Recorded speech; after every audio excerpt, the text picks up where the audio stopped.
private pensions to private disability. Exactly. Social Security, there are some things the government does better than the private sector. Providing the Social Security's wage insurance is one. Medicare is extremely efficient.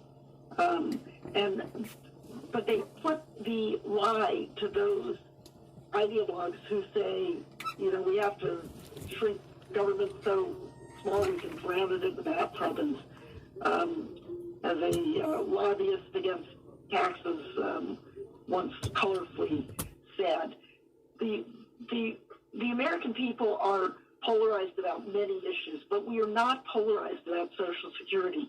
Tea Partiers agree with union members. Everyone understands that Social Security works. It's more important than ever. It should not be cut. It should be expanded. But the one group that doesn't agree with that are the billionaire donor class. And they're not too many of them, but they have oversized influence. And they have convinced too many policymakers that we have to cut back Social Security rather than expand it. Well, what is their rationalization for it? I mean, why do they feel that it needs to be cut back? Why do they continue to attack it as a system? It's inefficient. I mean, it's just, you give us the debt. That's just not true. That's right. What they've done is there's been a literal billionaire-funded campaign to undermine our confidence in the future of Social Security. As they say, Social Security pays very modest benefits. It is extremely efficient. At the end of the 21st century, it will cost just about what it costs today as a percent of GDP, even though we're going to be gross domestic product as a nation. We'll be much wealthier, and it won't cost much more than it does today. So there's no question that it's affordable. But those who hate the government, do not want to pay taxes, do not want to pay their fair share, want to undermine all of us, because what the government is all of us working together. What they've done is, as I said, had a campaign, and what they've done was very clever. It was this kind of simplistic, but one of those things that you listen to and go, oh yeah, they say everyone's living longer, so we can't afford Social Security. Now, fortunately, people are living longer, not everyone. There's been wealthy people are living longer, lower income people, actually life expectancy has been declining, but overall the trend is higher. But there's no question we can afford Social Security. We can afford to expand it. So what we have to do is get the facts out, and we have to vote. Because I'm wondering, I don't think that we can afford not to expand it. I am at the point in my life where I'm looking at my parents who are both in their 70s, and I just went, to pick up a little breakfast for me and my crew this morning, and I bumped into our elders working, Nancy Holman. We talked with Nancy Holman of Social Security, America's premier Social Security advocacy. It breaks my heart, and I'm just wondering if they cut Social Security. What are they going to cut? Where will the money go? You are so right. Social Security is a solution. Expanding Social Security is a solution. What we are facing is a looming retirement income crisis because private pensions are disappearing. 401ks do not work, except for the Mitt Romney and the extreme wealthy.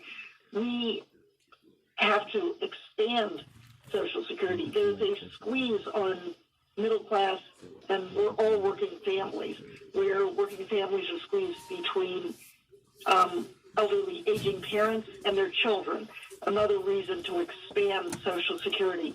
We have really perilous rising levels of income and wealth inequality that's not only immoral, but it's very destabilizing. Back in the 1920s, that's the last time we had this kind of income and wealth inequality. What did we do then? We created the minimum wage, we created Social Security, and we gave workers the right and the power to bargain collectively what should we do now that we're facing that same kind of income inequality? We should raise the minimum wage, we should expand Social Security, and we should strengthen workers' rights to bargain. Yeah, Nancy, let me bring up Maria, who's here in Chicago. She'd like to speak with you about Social Security. Welcome, Maria. Hey, Santita. Good morning, my dear sister Maria. And good morning, Nancy. I'm glad you're on as a guest and giving us information that we need to know about. Well, thank you so much. I'm so happy. Here's the thing. I don't know how people can survive on what they receive on Social Security right now. And if they're planning to, touch our Social Security, which we have been paying into, insurance, and that's what I was thinking. It's an insurance that we paid into over our work lifetime. And for the GOP and for Trump to be disingenuous and want to cut or take away these monies that we paid into over the years simply because they want to, simply because they want to keep us down and out and in the poorhouse is horrendous. It's outrageous. I have paid into the system. I am several years away from retirement. I've been calculating all my monies, the 401ks, which, if you have a stock market that drops, that's gone. The pension, which is small, plus Social Security to survive on. And I wonder how the hell I'm going to survive on something that's going to be like 1/3 of what I'm currently earning. And for them to say this, yeah. No, you're exactly right. We have all earned these benefits. The Republicans, you're so right, are talking about cutting it back. It is. We really need to expand these benefits. And you've got Donald Trump, who of course lies all the time, and he lied during the campaign saying he would not cut Social Security. But you have to know that if he gets into power, Mitch McConnell has already said they're going after Social Security. On the other hand, the Democrats have concrete proposals to expand Social Security. And if they get into power, I think that is just what will happen. So this election is so crucially important because it is impossible to live on 1 out of 3 seniors rely on Social Security for virtually all of their income, and that you can barely stay out of poverty with that level of benefits. Nancy Altman, when they talk about when you talk about expanding Social Security, what does that mean? Does that mean they would get more money, more people would be covered?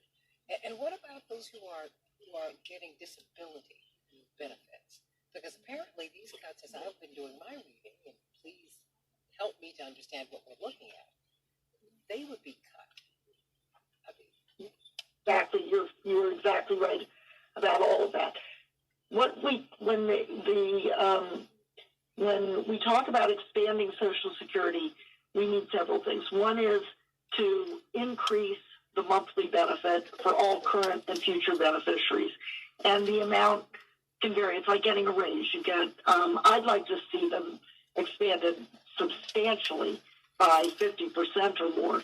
But what the bills now are doing, they talk about 5%, 10%. So it's maybe another $100 a month, $200 a month, which of course can mean an enormous amount. They also talk about adding benefits. So we have family.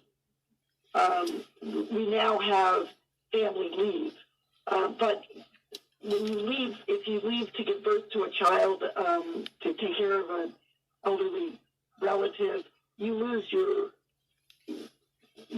compensation and you lose your earning your retirement income. So a number of proposals talk about caregiver credits towards retirement.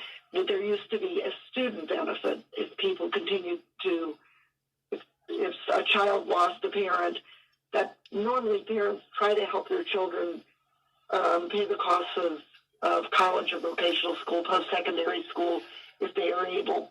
So all of us stand in line together to help with that, to provide those benefits through age 22, not just through high school, but through college or post-secondary education. Another way that Social Security works so much better than private sector programs, but not well enough, is that there's an automatic adjustment against inflation every year so that people don't lose ground. Otherwise, you would be instead of treading water, you'd be dropping below it because inflation would cause you to have less and less purchasing power. What these proposals have is to update the cost of living adjustment so it really reflects what seniors and people with disabilities pay. Of course, seniors and people with disabilities disproportionately have health care costs. They're less likely to be buying the latest smartphone. So the inflation is different, and we should be using something called the CPIE that shows that. So these are all ways that the program should be expanded, and what will happen if the Democrats get in. And your question about disability benefits is exactly right. One formula generates the benefits for survivors, for those who are disabled, and for seniors. So if you update the program, if you expand the benefits for one group, you expand them for all. So these bills would expand those benefits. But this administration, the Trump administration, has a cruel policy of going after people with disabilities. They've proposed a number of regulations that make it harder for people to access their benefits, more likely to be thrown off once, even though they've been adjudicated to be receiving those benefits. We're fighting against all of that, but that is hard to do. That's why it is this election coming up is so crucial that everyone vote. Well, and that's part of my question, because this is such an important election. I mean, and there's so many issues that are on the table, Nancy, that I don't even think we know where to begin. But when we look at Social Security, when we look at Medicare, when we look at Medicaid, one of the things that I'm really, really concerned about is not beyond how much people are being paid. I'm just worried that it'll be privatized. It seems like that is what people are trying to do, because this is taking me back to the Reagan years when they did cut Social Security. Can you talk about that? Because I thought there were disastrous consequences. Oh, they went after people on disability benefits just as they are today, and people literally died, and that could happen again. You're exactly right. There's a real stark difference between the Democratic Party and the Republican Party on a number of issues, and Social Security, Medicare, and Medicaid are clearly three important issues where the American people are united, but the Republicans that they elect do not reflect their views. The Republicans they won't say it out loud. They talk about, we want to save Social Security. Well, Social Security is a solution. It doesn't need saving. They talk about Senator Joni Ernst said out loud what they often say behind closed doors, which is, when asked at a town hall meeting about Social Security, she, instead of saying what she would do, she said, we've got to go behind closed doors and fix it. Well, we know what that means. It means cutting the program. So we want sunshine. We want light on this. We should be expanding Medicare. We should be expanding Social Security. We should be taking long-term care, which many of us will need as we age, long-term care and services of families that can't support it. Medicaid was never intended to provide that. That should be part of Medicare, and the Medicare for All bills have that. So these are issues that affect our pocketbook. They affect the values that we live under. The thing that is the reason Social Security and Medicare are so popular is that they represent basic American values. They are all of us in it together. We all contribute we all take out according, and we are honoring our parents. It is reward for hard work. It is responsibly managed. It has to have a balanced budget and so forth. And so it works very well. It reflects our basic values, and it's our pocketbooks. So it is an issue that if people care about the future of Social Security, they have to vote, and they have to vote Democratic in this upcoming election. When we look at saving Social Security, can you, in these last few minutes that we're on the air together, and I can't wait to have you back, Nancy Altman. We've been talking with Nancy Altman. This is your show. Please consider this to be your home. Social Security Works, premier advocacy organization for Social Security, and really saving our safety net, our social safety net, and really keeping this social contract that we have in America. Like you said, Nancy Altman, this is about what America is really supposed to be about as we have evolved. What should we be asking, not just presidential candidates, but people who are running for the U.S. Senate, people who are running for the House of Representatives, people who are running for state legislatures, people who are running for local office? I mean, it seems to me that you're making an appeal for 2020, not just at the presidential level, but all the way up and down the ticket. Absolutely. And the question to ask, you will never hear any politician say today, oh, I hate Social Security. They all say, I love Social Security, but we can't afford it, or but we have to save it, or there's always, a but for those who are opposed to it. They will never come out and say they're opposed. They will pretend that they're for it. And that's why it's very important to ask every politician, town hall meetings, whenever there's an opportunity, will you vote to expand Social Security with no cuts, or will you vote to cut Social Security? And don't let them use platitudes and say, well, we'll have a bipartisan package. No. The question is, will you or won't you vote to cut Social Security? And if they don't answer, if they say bipartisan solution, if they say save, if they say we have to have everything on the table, any of those kinds of slipping away, go, that I'm not voting for that person, and ask, if someone says, I pledge that I will not cut Social Security, I am in favor of expanding Social Security and requiring the wealthiest to pay their fair share, that should be your candidate, because that will help all of us and will make the whole country prosper. In these final 2 minutes that I have here, I want your closing thoughts, and I'd like for you to do something a little interesting to me. I have 2 young interns here. They're 22 years of age. Speak to them about why Social Security is so important. See, you all are like 40 years away from this, right?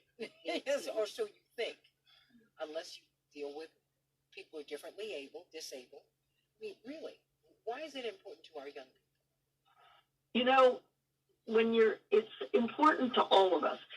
For young people, you kind of think, I'm far away from retirement, but God forbid you walk out in the street and you get hit by a truck. For a 30-year-old who has 2 young children and a spouse taking care of them at home, if that 30-year-old earning about $30,000 went out in the street and got hit by a truck, they would get lifetime disability benefits worth about $600,000. The same for life insurance. Social Security provides more than you're getting from disability insurance if you're fortunate enough to have it, life insurance, private life insurance if you're fortunate enough to have it. It is, as long as you're earning money, you need insurance against the loss of those wages. Then on top of that, you hope you will grow old and you will receive that retirement insurance that's better than any other retirement insurance you can find. And one other thing about that I think is important for younger workers to know about, and that is that there's really interesting polling, and that is the younger you are, you tend to think Social Security won't be there for you, and that's because of this campaign that's been there to undermine confidence. But when you ask the follow-up question, well, then should we cut the program? Younger people say no because they know they have grandparents, they have aunts and uncles and parents who rely on Social Security, who've contributed to it over a lifetime. And that's the kind of American values I'm talking about. Families are not, those in Washington try to separate the old against the young and say there's an intergenerational war. But we're all part of a family. Grandparents are not better off if their grandchildren come out of college with mountains of debt or can't get educated. And grandchildren are not better off if their grandparents are living in poverty or living, cannot survive. We are all in this together, and that's what Social Security is about. So every time your interns are contributing to Social Security, you should know that you're contributing to your own benefits, your own security, but also the security of those of the generations that have come before you. Nancy Altman, everybody. President Nancy Altman of Social Security Works. I cannot wait for you to come back and talk with us some more because indeed she is the head of the organization that is the premier advocacy organization for our Social Security. That's for you, and everybody, all of us. We are all vested in Social Security because its aptly named. It gives us Social Security. And it stabilizes the society. It is not healthy socially, spiritually, for anybody to go hungry, for anyone to be homeless, for anyone to go without. Every human being deserves a poverty which they cannot fall in need. Thank you, Nancy Altman, for the work that you do to ensure that we keep our head above water. Sounding like the good times. We're going to be talking about Kobe Bryant, everybody. Have the media been fair to him in his death? BBC, okay, they put up a video of LeBron James, and they said it was Kobe. Then the Washington Post reporter, just as they were reporting his death, said, remember the accuser. And then, of course, most infamously, the MSNBC anchor talked about the LA N-words. And she kept on talking. She said later on, I stuttered. If you hear the video, if you hear the audio, you see the video, if you hear the audio, she didn't stutter, she kept on rolling. What's going on, everybody? I hear from you, 773-763-WCPT, 773-763-9278. And boy, have you all done. Pictures and maybe a short little video. We'll reuse the show with a little video and we'll put it on our e-blast, and I'll make sure to send you our e-blast so you can repurpose it however you like. Oh, that's great. Yeah. Thank you. Awesome. Yeah. So the show, it's an hour show, but there's 5 segments with 10 minutes each, so 50 minutes. Some of the minutes will be spent on like Glassdoor. Find the right fit for your business. When we come back from a commercial break, I'll say, hey, welcome back to the show. If you've done the show, you can catch a podcast on blah, blah, blah. If you've got questions, you can send me an email. I'll talk about our upcoming wellness events. I was literally going to ask you, but thank you for listening. No, but that's why I wanted to pitch it to and then you. we'll dive back into the show. Believe me, And we'll usually pick up where we left off. And then I've got a timer here, so if we're running low on time, I'll give you something like wrap it up or something like that.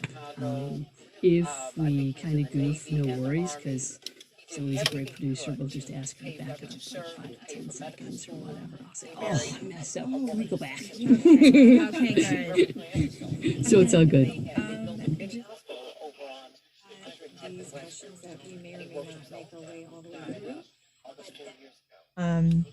Are we going to bridge into, well, we're talking about CBD, CBG in general, and then are we going to then be moving into Prime Body products, or are we staying generic? It said, let's stay generic for broader audience. We're just reviewing your note here. It said, oh yeah, speaking cannot be related to Prime My Body. Yeah, let's stay generic. Yeah. Yep. Thank you, Zoe.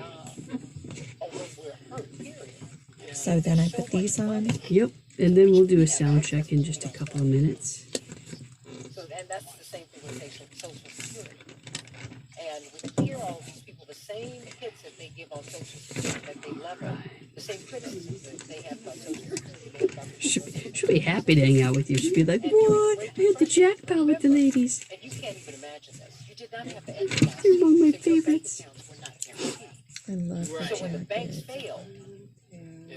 failed during the Great Depression, Nice and all cozy with your your money jacket. Oh. was gone. And there was no way to get it. That's her, yeah, that's her They had mom's to, last they name. had to, they had to Yeah. restructure the society during the Great Depression because people were so angry. How old is on the verge of She turned 10 last October. like FDR I know. started So October 10th, and she turned 10. So I adopted her platinum birthday. and Aw. on and on and on because people 10-9 is was my 20th because there anniversary. was Oh, happy there- I mean, anniversary. and people like my great grandmother who would have been One day before your 114 or so birthday. had she lived. People of that generation did not keep money in banks. My great grandmother but she was not alone. That whole generation. Yeah. Even now, people in that, my grandmothers both died in their 90s or passed in 2015 and 2017. Because they lived through the Depression even Okay. as children. I just love it. It's the best. So I titled the show "The Truth About Hemp and CBD" because I think there's a lot of myths and misinformation out there. So really, the show is about educating our clients and letting them know that they're different. My grandfather was a veteran, and they loved that system. But the military system is a socialist system. They keep the housing is affordable. Particularly if you're in the South, affordable housing, you get a nice salary, you get all these benefits, you shop on the base, so you get really nice stuff at a reduced price. My grandmother loved shopping on the base. You get this one, you could get designer perfume at a real, at a really good price. I mean, it was a pathway to the middle class. So, it's something to think about. So keep that in mind. That's why these are the things you need to know about because Yeah, I learned a lot from you they the are. past 2 weeks. Well, I'm glad that you have, but you say, why are you always talking about these things? These are things that you need to know about. Way. If you don't know about them, So, right there. Yeah, about there.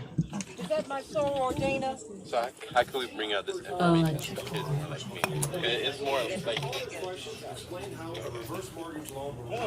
take this into account and say, tune in.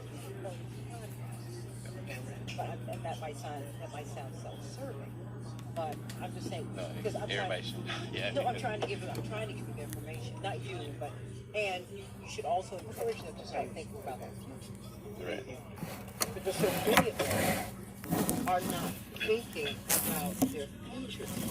That is dangerous. That is dangerous. That's very, very dangerous. Very, very dangerous. Very, very dangerous. Because you look up and when you look up and your future is here. This presidential campaign is of such great consequence. First thing to do is get your friends. Dana, registered to vote. hold on, okay? They need to be registered to vote. We're coming back. All of you need to be registered to vote, and all of you should be very engaged in. Okay.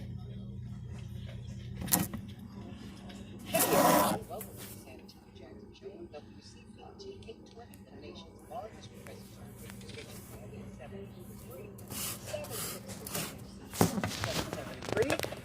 763-778, and you can join the country's largest progressive talk radio station, Morning Drive here at Santita Jackson Show every day from 6 to 8 a.m. Central Standard Time, 7 to 9 a.m. Eastern Standard Time. Indeed, all of you call from all over the country, sometimes outside of the country. Maybe it's unbelievable. And we're all running around here today trying to make things right for you today. And thank you for joining us on Facebook on the Santita Jackson and Friends page. Like and share. And our new YouTube channel. Thank you, Cortez, for opening that up. My intern, some great interns, Cortez and Mateo Wilson. Brilliant, brilliant young men. And I want you to like, and I need you to like and subscribe over on Facebook. And we are growing every day. It's a week old, and we've already been contacted by YouTube. Would you like to grow? Yes, we would. And so I'm going to ask you to do that. And please, go to get the TuneIn app so that you can feel like having a studio with us. It's great. And of course, we're streaming live on WCPT820.com, WCPT820.com. We're going to be talking about Kobe Bryant in just a few minutes. What happened this weekend? As soon as it was announced that he had been killed, we were all stunned. 41 years of age. He just retired almost 4 years ago. What was it, in 2016? And so he really played a long time. But he played a long time and really at the highest level. At the highest level. I think he scored 60 points in his last game. You didn't think I knew that, did you? I'm a fan. And I'm a fan of anyone who, not anyone, but certainly I was a fan of his because of his dedication to excellence. Was he human? Of course he was. We all are. That having been said, I thought it was interesting that the MSNBC anchor said, as she was talking, leading a panel discussion about him, the LA N-words. And she kept on talking. I said, actor Mateo brought it to my attention. I missed that. There was so much going on. And then I heard the audio, and I was absolutely stunned. I said, not only did she say the N-word, she said it in conversation, and no one on the panel said anything to say, hey, what did you just say? And then she tried to say it was the LA Makers. I was trying to say that. But that N-word sure did fall off your lips pretty rapidly, so that was interesting. And then the BBC, when they were announcing Kobe Bryant's death, they said, well, they gave us LeBron James footage.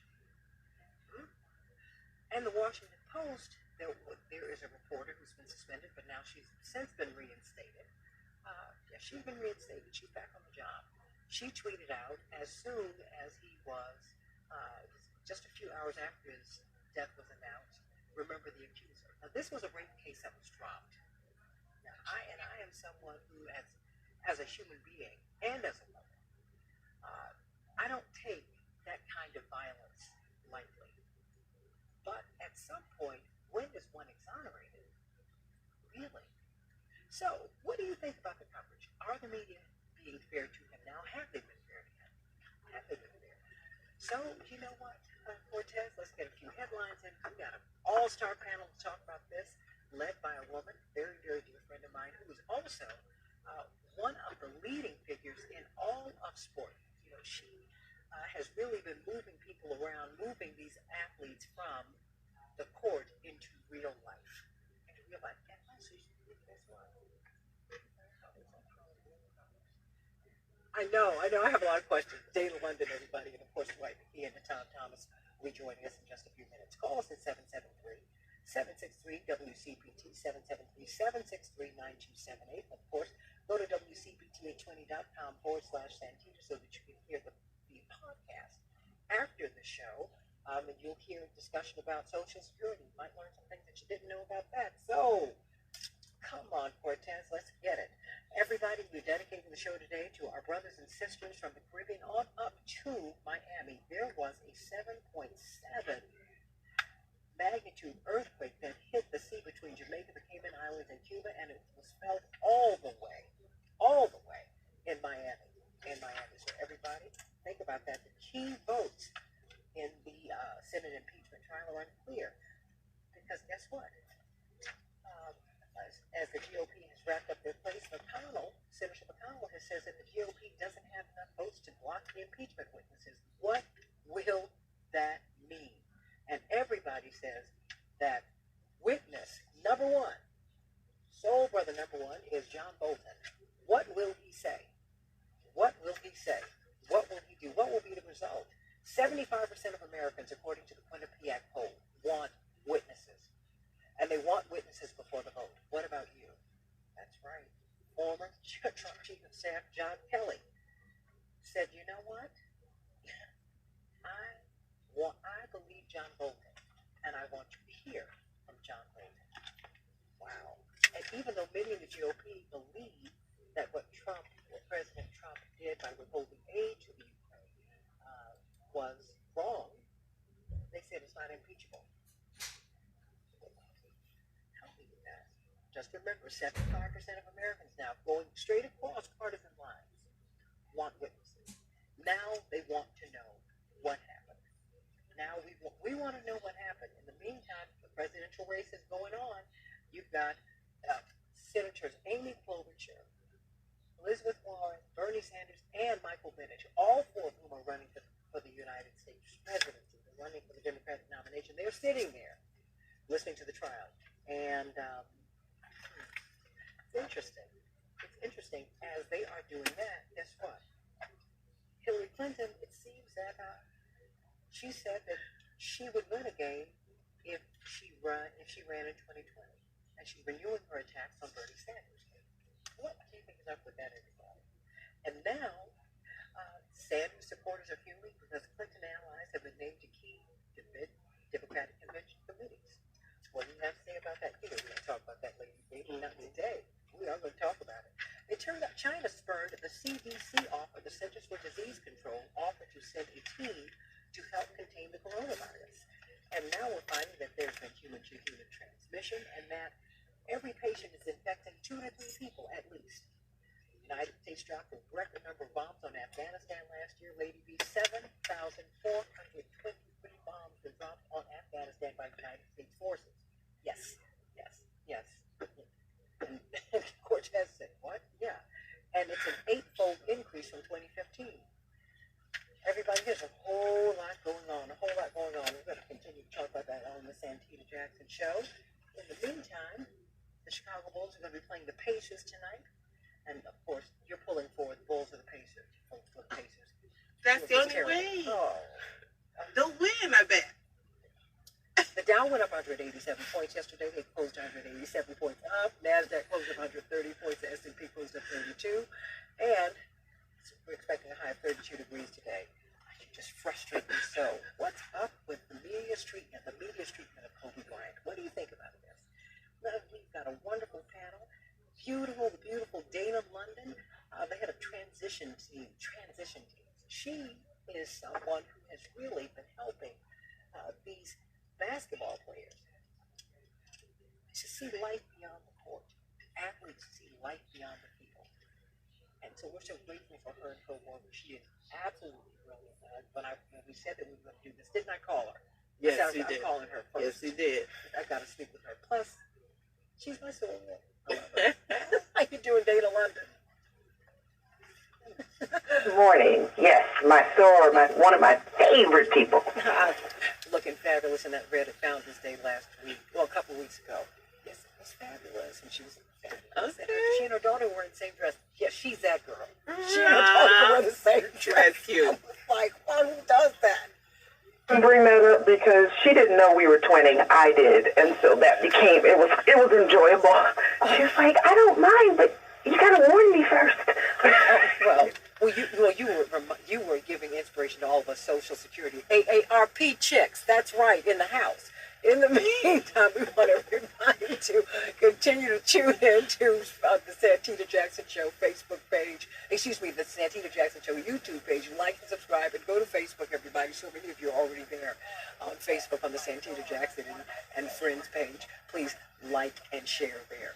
And we've got Dwight McKee, one of our favorites, brilliant social scientist, and Tom Thomas, NBA veteran. These are his friends. And you've got to get his book, Athletes Matter. We matter. Why? Athletes and activism. We matter. Athletes and activism. In fact, I just finished it, and I'm waiting for you to do some other stuff. And I want to hear what you've got to say about Kobe and the treatment. Let me start with him, Dana, if you will, because you have lived in the glare, the media glare, as an NBA athlete. What do you make of what the MSNBC reporter, the anchor, said that LA N-word, the BBC, they give us a video of LeBron James when they're announcing the death of Kobe Bryant, and then the Washington Post reporter says, remember the accuser, just as they're announcing this man's death. What's going on, Tom? Well, first of all, I've been doing a lot of media about it, just on the Ronald Martin show, and I got to be honest with you, I'm really pretty much disgusted with a lot of media as far as how they've been treating this entire thing. And even start from the beginning. I don't know if you necessarily want to call them media, but TMZ. So TMZ reported it, apparently before the family was even notified, before Vanessa was even notified that her husband and her daughter, was involved in an accident. So they go ahead and want to rush to report it, I guess to be the first breaking news to try to report it. And then you saw other media outlets getting the facts wrong because they wanted to jump on a hot story. So then at first they reported that all people on the helicopter were Kobe's kids. That's what they reported first. Then they reported that Rick Fox was on the plane as well. Then they reported, two other things. And I'm like, why don't y'all just wait, get the facts right, and then report? You know what I mean? And there should be some type of a protocol for media where in situations of death, I mean, I understand you want to be the first to break the news and breaking news and, first come out by this side or this side. I get that. But with death, there should be a different level of protocol because, so Vanessa had to have, and Vanessa is Kobe Bryant's wife, for those that don't know, she had to have looked on the media, looked on the news or something like that, and heard this story. And that's just wrong to me on all other levels. So I had an issue with that before the media, the lady who, said she had made a mistake and said Makers instead of what we all heard with our ears. And all she had to do was just say, okay, in the moment I had a slip of the tongue. I'm sorry. I apologize. I did not mean to say that. That's all she had to say. But she wants to go on and say, I didn't actually say that. What I said was Makers. So don't believe your ears. Just believe what I'm telling you I said. All these different things that are going on in the media. And then the other, it's just, it hadn't even been hours before. And then the Washington Post, lady who you referred to, wants to start bringing up his past. I'm like, let the family grieve. Like, it's been literally hours. Like, you're reporting that this happened. Sometimes it's good for people to be human. And I saw a lot of people not being human in the media and on social media as well. Dana London, what did you see? Because you routinely counsel these athletes. And quite frankly, your family's part of, the historic Harlem Globetrotters family. So it's not like you're kind of disconnected from this. What did you see? No stretch am I disconnected. This has been an industry where I've worked for, 27 years, don't do the math, but 30. But the good thing is you don't look like it, so I'm not mad at you. Bless you, and that's why I am here, because I like that. But one of the things that I too, it's when I heard the report, and it came from TMZ, and my daughter, she said her timeline was flooded, and it was devastating because not only had I worked with Kobe, I worked with Rick Fox. So the thought, okay, did I lose two? And then it was the daughter, and then it was just so many emotions. And then when I heard that the family had not been notified first, and that was confirmed that they did not hear about it before it was leaked through TMZ. I thought that was probably the worst form of journalism that I had ever seen. But it's unfair not only to the family, but to fans and anyone else. But what we have to realize is that TMZ has a valuation of over $100 million. And so that's where they get their money through their clicks. So if it's clickbait, and with every click, they're getting dollars. So we have to, unfortunately, look at how they're operating, and it's awful. It's absolutely awful. Dwight, what's our takeaway from this? When you hear that the BBC, they confused LeBron James with Kobe, and the Washington Post reporter, she's not a columnist, she's a reporter. And so a columnist, they are paid to give their opinions.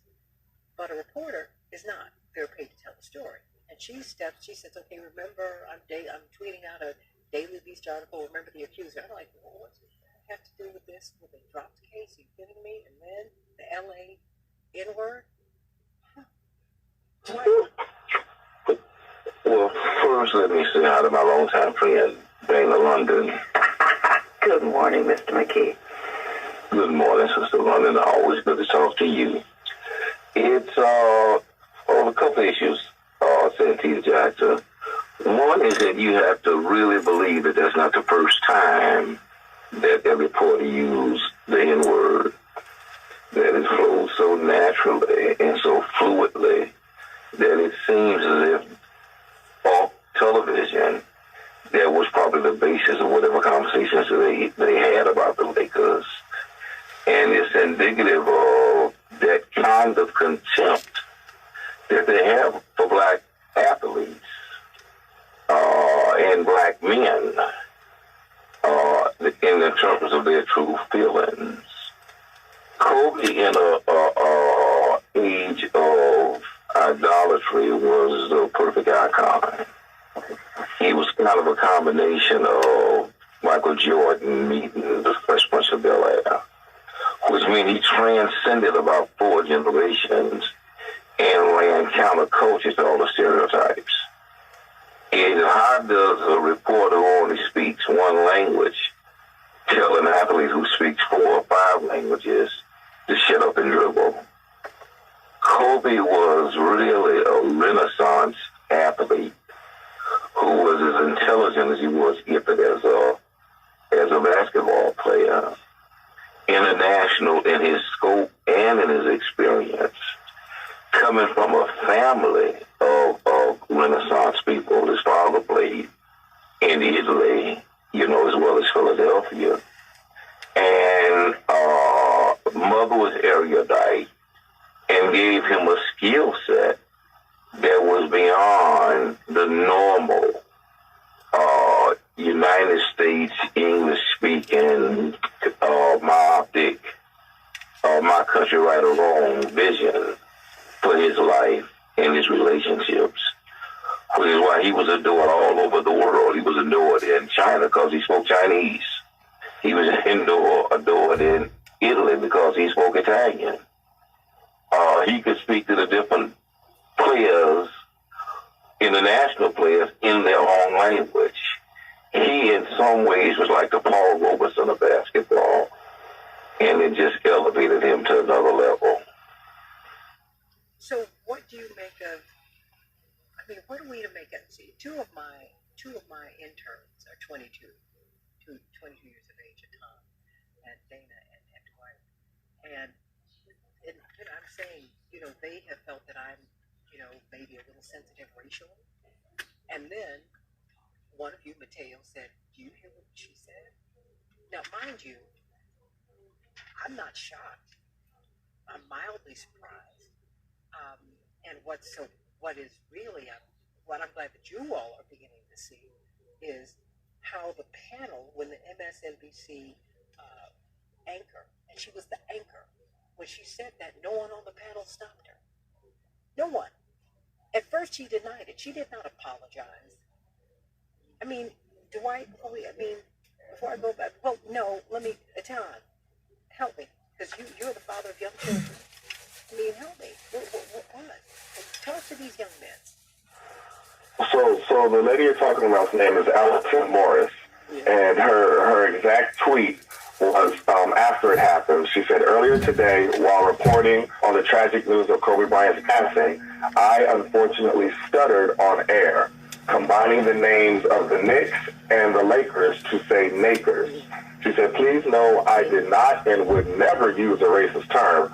I apologize for the confusion this caused." And that, to me, was like a slap in the face to everything that we heard. And that's why I said, and I even tweeted to her, I tweeted her, I said, "Just say it was a slip of the tongue. Say you're sorry. You didn't mean to say it. You apologize, but don't tell us our ears are no longer working correctly." For her to say she apologizes for the confusion, I'm like, we're listening to it. I'm like, we heard what she said. I had a problem with the word confusion. Right. We heard what you said, and that's the part of not taking responsibility for something that you do. And it's just it's one of those things that but this is a part of it. And let's go even beyond there. Just looking through social media and seeing all of the different people on Twitter, on Facebook, on Instagram, all around social media, it was literally hours after we got the news. And people are wanting to talk about the negative things about Kobe Bryant. They want to talk about the negative, things that they disagreed with about him, things that they heard. Not that they know, but that they heard. Because people, the thing with celebrities and people who are in the public eye, a lot of people think they know them because they've watched them do their craft for years. That was like, but you don't know Kobe Bryant. So I was happy to see a lot of the different NBA players and teammates share personal experiences with him that they have had in different ways that he touched their lives to now show people, no, you think you know Kobe, but you don't know. I mean, I immediately shared a story with me about myself because I had open heart surgery, those who don't know. So while I was playing with the Washington Wizards, I had open heart surgery. And the next year, we were about to play the Lakers, and Kobe Bryant came into the Verizon Center, or it was the Verizon Center then. And as soon as he saw me, he changed direction, made a beeline over to me, gave me a big hug, and said, listen, I'm ever since I heard that you were going to have open heart surgery, I've been praying for you. He said, so I'm so happy and it's such a blessing to see you up and about and that you're better because you have been in my prayers nonstop. You know what I mean? And that meant something to me for Kobe to come over to me and say that. But you see all of these different athletes sharing these amazing stories of how Kobe touched their lives. And the people, who are fans that have just been watching him play or hearing different things, they don't know him. So to comment on somebody's personality of who you think they are, you know what I mean, the type of husband you think he is, or the type of father that you think he is, I mean, it's just unfortunate. I know that's what happens, but it was really disgusting for me to see in social media as much as it was disgusting for me to see how some of the media handled this tragedy. So everybody, what do you think? What do you think? What do you think about the media's treatment of Kobe Bryant in the aftermath of his death, in the immediate aftermath of his death? He has not been gone a week. He's not been gone a week. If you want to find out about him as a husband, you need to ask him this. This is Bryant. They were together 20 years. Really none of your business. If you want to talk to him about if you want to talk about him being a father, you should look at how he dealt with his daughters and how they dealt with him and how they adored him. If you want to talk to him, talk about him as a man, look at his teammates. And look at the impact that he's had around the world. The most popular player in China. The most popular athlete around the world. Let's talk about it. A player walked onto the court yesterday at the Australian Open wearing a shirt emblazoned with Kobe Bryant's name. So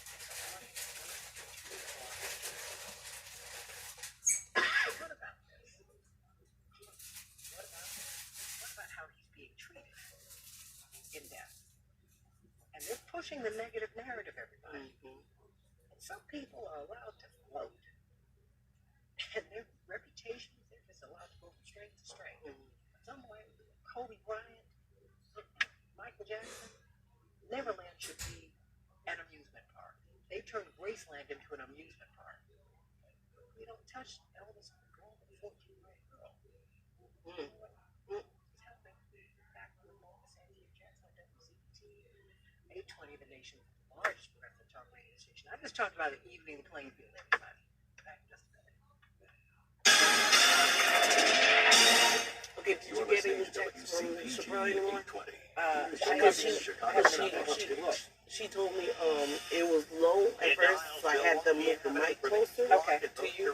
So I'm hoping they'll tell you it's better. Okay. I think they called me all, and she called me a few times, so I'm trying to.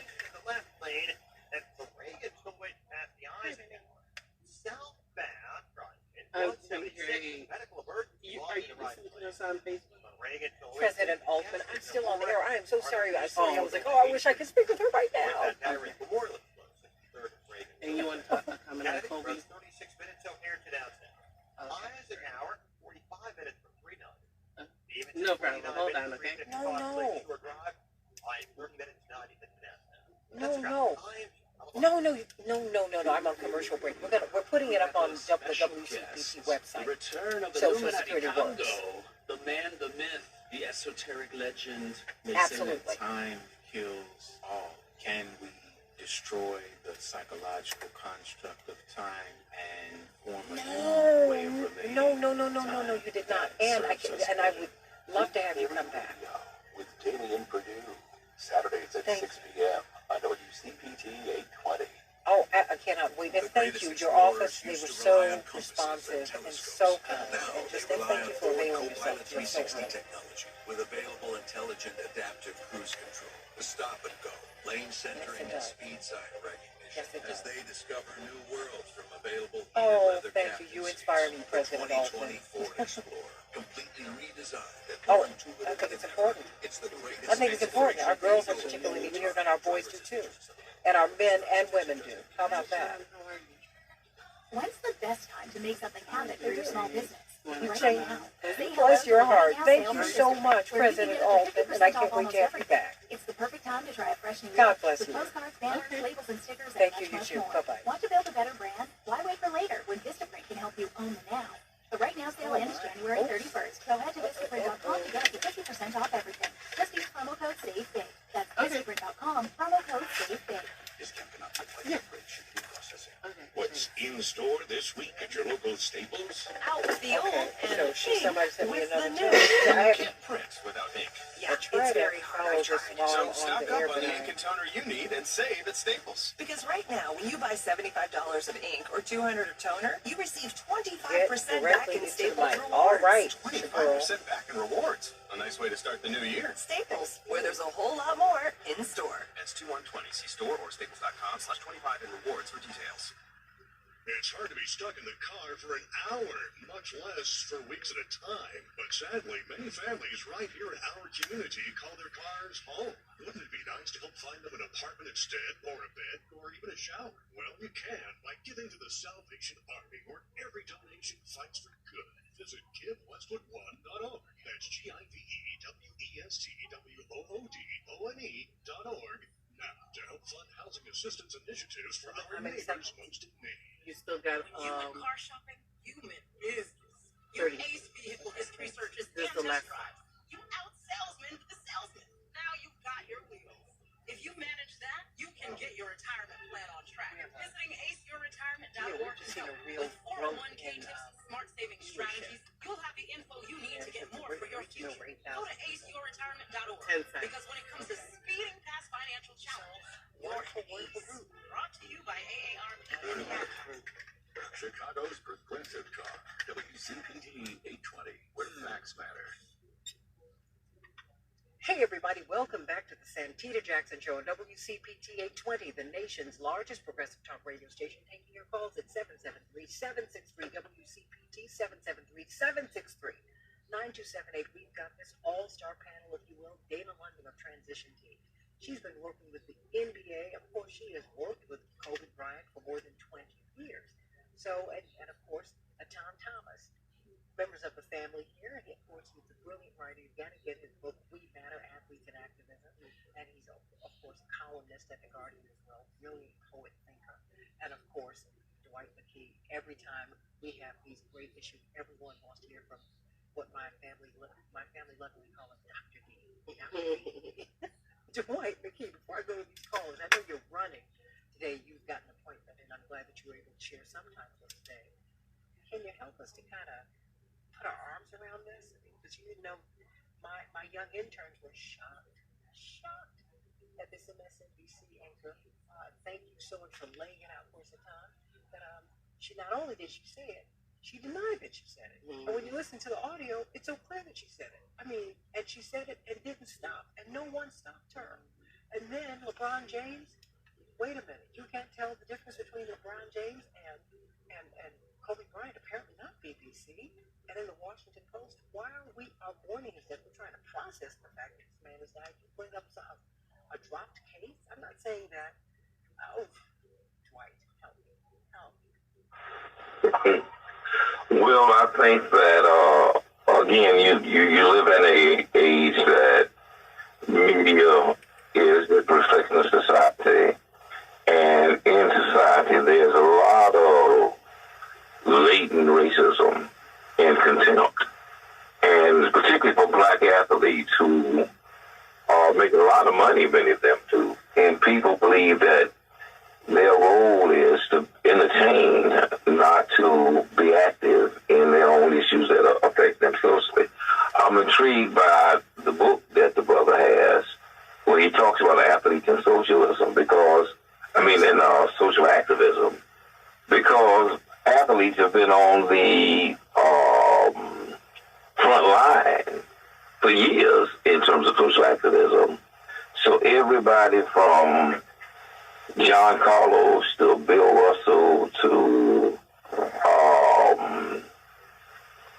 Colin Kaepernick today have made major social statements and have been effective with them and effective about them, but they run again counter to the belief that black athletes only have the right and expectation to entertain and to create amusement in behalf of white audiences.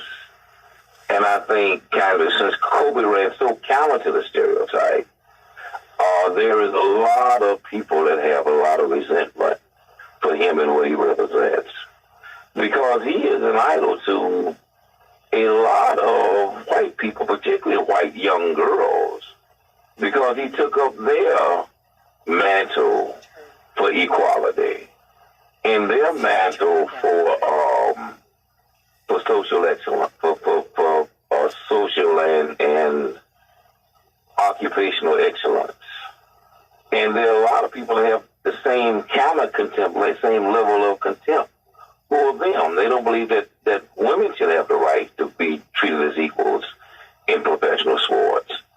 And the same attitude of all they need to do is dribble and play basketball. That they have a privilege for them to have the right to play in some of these sports and have scholarships or to be seen as equals, co-equals with men. The other part of this for me is that in terms of running counter stereotype was his relationship with his daughter. You could tell that his relationship with his daughters was very special, and he was the kind of dad, as he called himself, as a mama's daddy, or a daughter's daddy. In an age where they always blame black men for not having relationships and not bonding with their children, he was an example of a black man who had made it, who reinvested all of his resources, both material and psychic, into his daughters and their welfare, and lifted them up and his wife up beyond the usual. And I think that brought a certain level of resentment for people who try to say that black men are not responsible and don't love their families and are deadbeat dads. And so he was almost a living stereotype, a living contradiction to all of the stereotypes that they use to brand black men. Well, let me go to some of these callers, because I thought however long you've been Steve White at Tom, Dana London at Tom Thomas. People want to talk about this, so let me go to you, Mark. What's on your mind? Great. I think we have to be a little careful. Well, first of all, let me just make this real quick. Monday night, when we were on Santita and Friends, this was the point I was making. I knew that they were.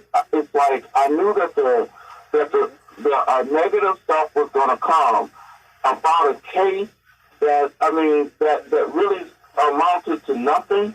A case where that was not only dropped, but a case where the real victim was the celebrity and not the so-called reporting person, or I don't know how you categorize folks like that. Because my point is, she knew when she walked in that room and did what she did that that man was married. And she violated that societal norm from the beginning. So I'm just going to... The last thing I want to say is, all of you that knew him I was I felt a little something when he said that when this call was made, we see him and we think we know him, and there are people who actually really had personal interactions with him. Please don't deny the general public their the credibility of their relationship with him, because if it is just from a TV screen or if it is just from an article, if it is that those are the fact is those are public people. And like when I was on the bus when this came down, this woman yelled from the back of the bus when she saw her phone, "Why Kobe?" And I heard what she was saying, but I don't know that woman. That woman don't know me. That woman don't know Kobe, but it connected with everybody. So don't let the personal jewel and value that you have of him disconnect other folks who have a similar type of feeling of I'm connected with that. Let them acknowledge that, and also let them mourn that as well. I agree with that. That's so important. Renee. Can I respond to that? Oh, of course. Of course you may. Before we go to Renee, of course, Tom. Just want to ask real quick. So my point wasn't to discount the relationship. I have so many people that I grew up admiring that I had no idea who they really were. So I'm talking about the people who are criticizing. I'll give you an example. So I saw a lot of people on social media saying, well, why is Kobe traveling in a helicopter anyway? Why does he have to, high side like that, or, be that big? Why don't he just, a car is too good for him? And, sitting in some traffic is too good for him. Why does he have to fly anywhere in a helicopter? So then I posted a video of Kobe Bryant specifically talking about why he used the helicopter. And he talked about how in LA, the traffic is so bad, you're going to miss out on a lot of different time, and how he wanted to be there to be able to get from wherever he lives to pick up his daughters and be involved in that process, and because every moment is precious. So while he was on his craft and trying to be the best basketball player he could possibly be, he also wanted to not miss out on this time of being a father. And he said, Vanessa said, listen, I'll pick them up, and then you can just see them later. And he was like, no, I don't want that. I want to be involved in this process. You know what I mean? I'm on the road all this time and everything like that. And, people who are athletes, they know, you're gone for a lot of major things that happen in your children's lives. So every moment is precious. So that's my example of people who think they know, but they don't really know. You know what I mean? They don't really know the reasons why Kobe did what he did. They don't know him as a person. So it's different of having actual knowledge of somebody and then being a fan of them. I've been a fan of people all my life, but I don't really know them. That's the point I was making. But I'm definitely not discounting the relationship of being a fan of somebody. But when people are criticizing things that they don't know, that's where people have to, be told, wait a minute, you don't really know this person. That's right. You're not in their home. You don't know them. Renee, what's on your mind? Good morning. Good morning, Renee. I'm happy to switch channels so that you can be heard all the way across, because, we're shooting so that you can be on Facebook and on YouTube. And I want everybody on Facebook, on the Santita Jackson and Friends page, please like and share. And those of you who are on YouTube, like and subscribe on the Santita Jackson Show. What's on your mind, Renee? Well, first of all, I want to tell you that I thank you for your platform and your show where facts actually matter, and you bring people on who can uplift people and tell the truth about people. I really appreciate that. When I heard that Kobe Bryant died and then that his daughter died and there were other people on the plane, I cried, and the whole thing was just so sad. He had so much promise. I saw him on one late night show last year where he was talking about his movie, and just his spirit to me came across as being so positive, and he would have done a lot of positive things had he lived more positive. He would have kept doing positive things. But this media, this racist corporate media that we have, they seem to have absolute contempt for positive black men who are role models. They have contempt for our black men who are influential, whether they are athletes like Kobe Bryant or actor comedians who want to buy networks so they can promote positive images to the world about not just black people, but all people. They have contempt for our genius singer-songwriters who want to own themselves, and they make a point of trying to put a stain on these people while they're alive and after they're dead. And they bring up things that they may have done or often have not done, and they treat that as its fact, and then they just discount all the great things these people have done because they want to have a stain on these people, which will be, just reported over and over by other racist people. And I don't think that lady actually, I don't know if she slipped, because by saying that word, she appealed to all these racist people in this country. Maybe she did slip, I don't know. But I know our media, our corporate media, I think they're run by a small group of very powerful but very racist men. Well, now hold on, Renee. Renee, hold on. 'Cause I want Dana to jump in here, because Dana has seen this from a whole lot of angles, because she's been in the media and she's counseled these athletes on how to deal with the media, because she knows it, because she's been in it. Talk to her. Why don't you all engage?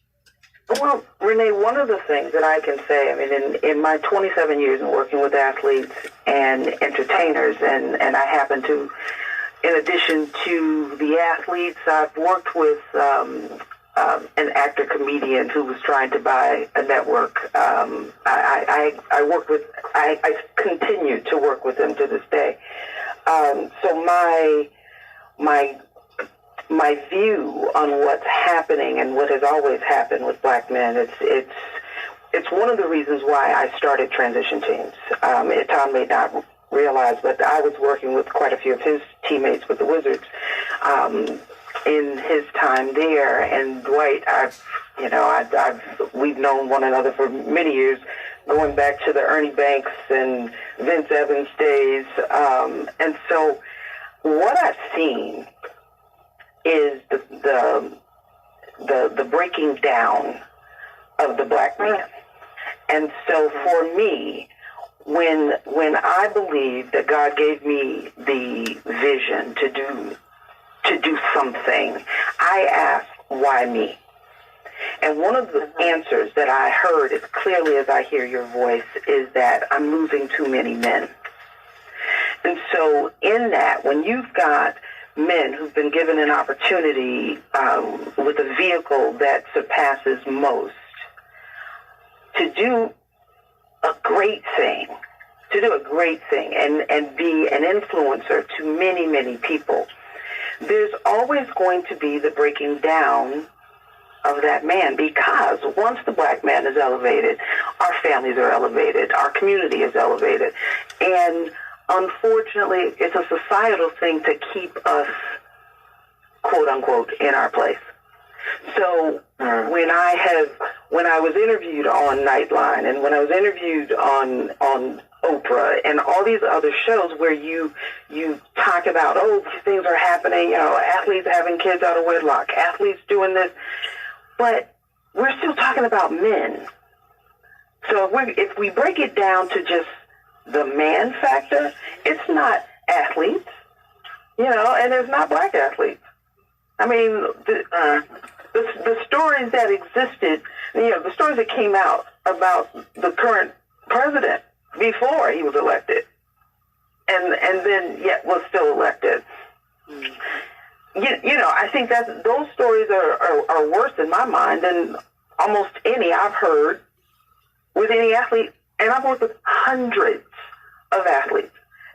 But those stories are worse than any I've heard about any athlete. So I think it is a societal issue. It's a problem with the fact that they'd rather characterize black men in such a negative light.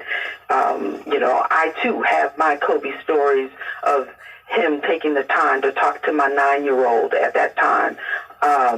When I came to the table in 1996 when Shaquille went to the Lakers. And so I was there working with Shaquille. And so when I was introduced to Kobe and told him my daughter was a fan, and he sat there with my 9-year-old and had a conversation. So when I think about that, those are my personal stories, but I never discount what other people feel. I never discount what other people, because I think my conversation with Dwight years ago was talking about Vince Evans, and you couldn't tell me that I didn't know everything about Vince Evans before I met Vince Evans. But I think that we have to look at how his legacy is portrayed in the media and amongst ourselves, because of, unfortunately, we do it to ourselves too. So we have to be very careful about how we carry the story. And remember that this was a family man who was in that helicopter because he was trying to support his daughter's love of basketball, who renewed his love in basketball after he retired. So I think that's a let's be mindful what we do to ourselves. He's an LA N-word. I mean, really? I mean, this is someone who mentored Naomi Osaka. Who said there women could be in the NBA now. There's some women whose skill sets are that refined. I mean, and it's like you can't catch a break. Richard Williams gives us Serena and Venus, and he's a father to many others. And he can't catch a break. Joe Jackson can't catch a break. Joe Jackson stayed with his wife through 9 children before they were the Jackson 5. Before. Working in the steel mill. You should see that house at 2300 Jackson Street in Gary, Indiana. It's as big as a closet. And I've been there a few times. And Dwight, you've been there too. You get in there a time and you're like, how did you fit 11 people in here? And Mrs. Jackson said, we made it. And I made breakfast, lunch, and dinner. And the kids would come home from school for lunch. And we had a wonderful lunch. And then they came home and they would practice. And then we had dinner. And we ate. These people had a family. And they were supported by their father. But these men, these black men, who are fathers and husbands and human, they can't catch a break. Let me get a couple of calls. And all the callers, I want you all to stay right there. Dwight came back to us, and I'm so glad at times. However long you all can say, I want you to. We have a couple more minutes while we're on there, but we'll stay off there and continue this conversation. Thank you so much, Renee. Sending you much love. Let me go to Sean. Sean, what's on your mind? Kobe, you can appreciate him as an athlete, obviously. I mean, the things he did after his career are really admirable, but I have mixed feelings about it. I mean, if you read the rape allegations and you read the facts, I know the case was dismissed. At the same time, there was a positive rape kit. No, but hold on. Let's stay right there, Sean, because the case was dismissed. It was dismissed. No, hold on. Wait. Because, I have to tell you, I'm just real sensitive to this. Because I want to know when an exoneration and when a dismissal is a dismissal. Because I have Harvey Weinstein, who fiddled with his ankle bracelet more than 50 times. No one put him on lockdown. They just increased his bond. That's all. And he's talking about a comeback. And you've got scores of women who said he raped me, or he held my career advancement over my head. That is how I eat, unless I had sex with him. Are you kidding me? I've got Woody Allen who walked into his girlfriend's house and was going with the daughter. It busted up her family. I got Roman Polanski who had sex with a toy. No. Because I got Elvis, who I love. But he fell in love with a man in his 20s with a 14-year-old girl and brought her home and lived with her. What? I don't understand that. Because my parents wouldn't let me date at 14. Don't get it. They certainly wouldn't let me move over because he's with somebody. But he's still an icon, and he's still sacred. I'm going to give the last 30 seconds to you, Tom, and oh my gosh, you're making me knock over the mic. Tom and Dana, I want you to stay with me for a couple of minutes. I want you to speak to Sean. Because Sean needs to, Sean, I'm keeping you right here. Because you know what? Your feelings are legit. They are. And there are a body of people who feel as you do, who believe as you do. More than that, they believe as you do. And can you stay with me for a couple minutes, Sean? Sure. Okay, please. Because, and Dana, Dwight, and Natan, can you stay with me for a minute? Because I want you all to engage Sean. If you can just please. Because this feeling is out here. That is why the Washington Post reporter felt that she had the space. That's why the MSNBC reporter felt that they had the space. Because I've had enough of my friends walk up to me and say, well, you know what? No, stop. Stop. Because we're sitting up here, evidence of rape and malfeasance. And I'm supposed to I've been told to get over it. I got 30 seconds, Dwight. Don't forget about Jerry Lee, who married his 14-year-old cousin. And they still made a movie about it. Oh, Sean, I'm gonna give you a chance to respond. I've got a heart out because we got to bring up Stephanie Miller here on WCPT 820. But everybody, stay right here on the Santita Jackson Show. If you want to speak with us, call us at 773-763-WCPT, 773-763-9278, and we are on YouTube on the Santita Jackson Show page. Like and subscribe, and we're on Santita Jackson and Friends over here on Facebook. Like and share. Stay right here, because Sean, I want you to feel the respect and feel the appreciation, okay? Because I'm not putting you off. I just had to respond because I'm very full. I'm very full because I've heard people say things about my own father, and I've got a black father. And when I know that the Centers for Disease Control have said that the most involved father in America is the black father, that is established fact. And then I have people who look at me and they say, oh, your mother did such a great job. I'm like, my parents have been married almost 60 years. What are you talking about? What? Joe Jackson, Richard Williams, Uncle Saint, Dwight McKee, St. Clair Booker, Mike Knighton. I can just keep on going down. All the Reverend Clay Evans, all these people I know who have taken care of their children and other children. We got to get this right, everybody. We got to get this narrative right. Stay right here, Sean, right here on the Santita Jackson Show. As we talk about Kobe Bryant, how he's being treated after death, as he takes his daughter to a basketball game. I mean, come on. Goes to church in the morning, takes it, they have communion, and then, come on. Santita Jackson Show, everybody, stay right here on Santita Jackson Show on YouTube. Please like and subscribe, and Santita Jackson and Friends over here. Like and share. Love you, everybody. Stay right here. Okay. Glassdoor. Find the right fit for your business in half the resumes. Okay. Go to glassdoor.com/hire to Hold find on, your next everybody. hire. Glassdoor. So I stay right here in this. By Glassdoor. And here, right? Yes. Okay. All right, everybody, stay right here. Everybody's up now. President Trump is pointing out that John Bolton, his one-time national security advisor, Sean? was fired. Wait a minute. And is Okay, now one moment. releasing what the president calls an Didn't get my untrue eye ring. I need to get that. Bolton writes, Everybody the stay president right told here, him please. he I've wanted got to get the eye withhold ring today. I military need to aid call from Ukraine because I can go investigate to Joe Biden. another The place where I president's know it's impeachment bad. trial I'm turns gonna to get that questions today. and answers from senators. The questions must be written. Chief Justice John Roberts will read them aloud and request an answer from either House impeachment managers right or there, the president's everybody. lawyers, but not both. AP Washington correspondent Sagar Magani. Nations are evacuating their citizens from Really, a lot of Wuhan, people want to China, talk the right city at the heart of the new virus outbreak. Japan flew out 2 people diagnosed with pneumonia, 2 others with coughs and a fever. U.S. evacuees, hundreds of them have passed several health screenings in China and here in the U.S. They landed in Alaska on the way to California.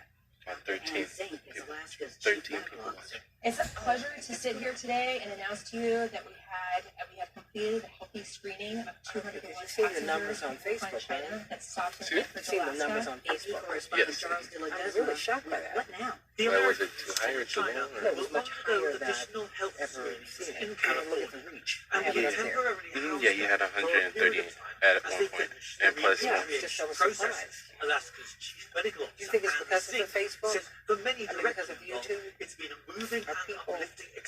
experience. I don't know where The whole you plane I don't erupting in know, cheers just when the what? crew said, "Welcome home to the United could a live view The count U.S. is is now always considering people that's reducing its watching you at military the moment. presence on I the saw it. African That's why I was. continent. I had to get up on there, and I was like, am I As seeing this Al-Qaeda and correctly? ISIS affiliates Yeah, carry so out you. more Yeah, because my reading glasses didn't help unless I got up on it. Experts So- and fellow pilots are wondering if the Okay, everybody, just stay right there because we are coming up, and we're going to hear from Sean.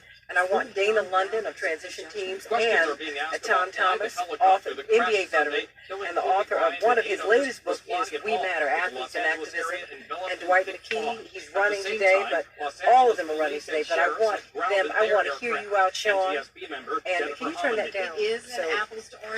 We want to hear you out, Sean, because you do represent a body of thought. Any assumptions about what somebody is thinking? You represent a body of thought, and I want people. Don't turn it up. Just back up. Turn it back up. She said turn it up. You represent a body of thought, and I want people to hear what you have to say. But I also want Dana London and Dwight McKee and Tom Thomas to respond to you. I want you all to engage, because that's very, very important. And Lisa, you're here too. This is 8:20 a.m. WCPT Willow Springs. Okay.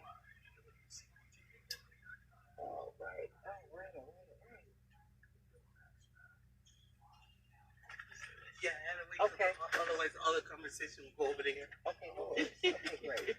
So, we ready? Yeah. All right. Okay, Dana London.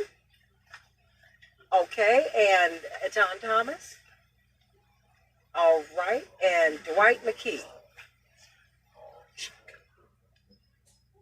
Okay, yes, because Sean, you're still there, yes? And Lisa, you're there. Okay, great. Stay right there, Sean. Dwight?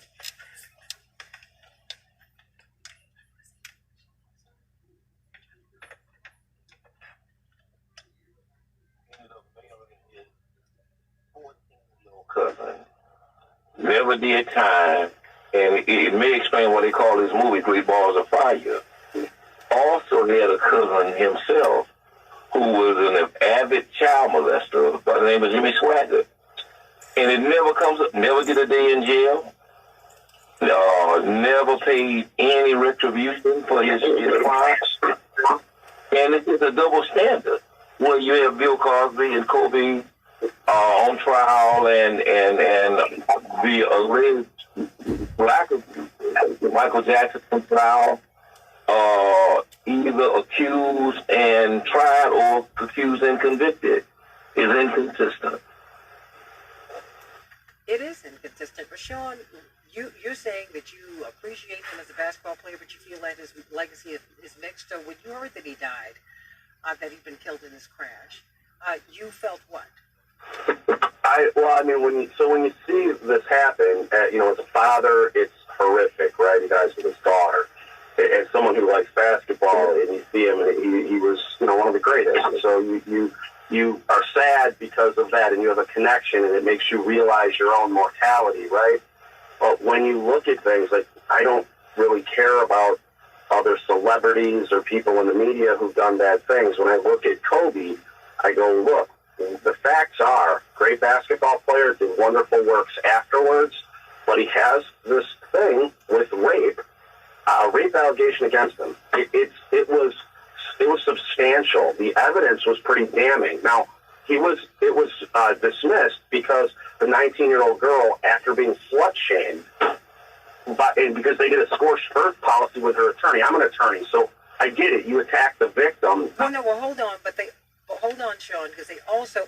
No, let me say this. That was not the whole story, because she also had some other psychological problems. Because she was a 19-year-old young lady. She's not a child. She's not a child. And it was a matter of public record that he was a married man. Now, I'm sorry. Okay? So... we look at this, I look at it from the, and I understand she had some psychological issues, but if we go further, you also had a written confession that he read and a payout. He had a written confession in which he said he denied initially having sex with her, because then when the police pushed him against the wall verbally, he said, look, I don't want you to tell my wife this. Because he was basically newlywed. He was doing what Bill Clinton did, what all husbands will do. I don't want my wife to find out that I had sex with somebody else. I don't want that to happen.